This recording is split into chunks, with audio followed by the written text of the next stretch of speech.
இப்போ battered baby சிண்ட்ரோம்னு எடுத்துக்கிட்டோன்னா அதில் பல டைப்ஸ் வந்து சிஎன்எஸ் இன்ஜுரி, அதாவது ஷேக்கன் பேபி சிண்ட்ரோம்னு சொல்லுவாங்க. நம்ம வந்து அப்பாங்கெல்லாம் என்ன பண்ணுவாங்க, குழந்தைய தூக்கி போட்டு கொஞ்சுறது, ஷேக் பண்ணிக்கிட்டே வந்து குழந்தைய கொஞ்சுறது, இந்த மாதிரி வந்து பண்ணுவாங்க. அது வந்து அது மாதிரி பண்ணுறது மூலயமா அந்த குழந்தைக்கு வந்து பிரெயின் வந்து ஷேக் ஆகுது. அந்த ஷேக் ஆகுறதுனால இதுக்கு வந்து சப்டியூரல் ஹெமரேஜ்னு சொல்லுவாங்க. பிரெயினுக்குள்ளே வந்து ரத்த கசிகிறது. அதுக்கப்புறம் வந்து ரெட்டினல் ஹெமரேஜ்னு சொல்லுவாங்க. அது என்செஃபலோபதி, அந்த குழந்தை வந்து ஈவன் கோமாக்கே போகலாம். அந்த அளவுக்கு வந்து அது ரொம்ப சிவியராக வந்து ஆகும். சாஃப்ட் டிஷ்யூ இன்ஜுரி, அதாவது அதில் என்னென்னா, இப்போ அந்த குழந்தைய வந்து கன்னத்தில் அடிச்சிருப்பாங்க, இல்லை அந்த குழந்தைய கிள்ளியிருப்பாங்க. ஸோ இந்த மாதிரி நம்மளுக்கு வந்து மேலேயே வந்து மார்க்ஸ் வந்து தெரியும் அந்த குழந்தைக்கு. அதுக்கப்புறம் வந்து இப்போ ஸ்கெலிட்டல் இன்ஜுரின்னு எடுத்துக்கிட்டிங்கன்னா, இப்போ வந்து பேரண்ட்ஸ் வந்து கட்டை எடுத்து அடிக்கிறது, மத்து எடுத்து அடிக்கிறது, இந்த மாதிரி வந்து அடிக்கும் போது அந்த குழந்தையோட எலும்பு வந்து ஃப்ராக்சர் ஆகுது.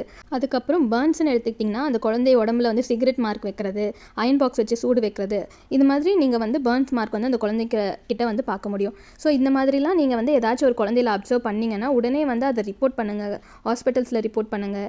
ஸோ அந்த நம்ம இந்தியாவிலன்னு எடுத்துக்கிட்டிங்கன்னா நிறைய குழந்தைங்க வந்து அன்னோட்டிஸ்டாக இருக்குங்க. இது வரைக்கும் வெளியில் வராமையே இருக்குது. அந்த குழந்தைங்களுக்கு அது வந்து அப்யூஸ்குள்ளே போகிறோன்றதே வந்து அந்த குழந்தைங்களுக்கு வந்து தெரியாமையே இருக்குங்க.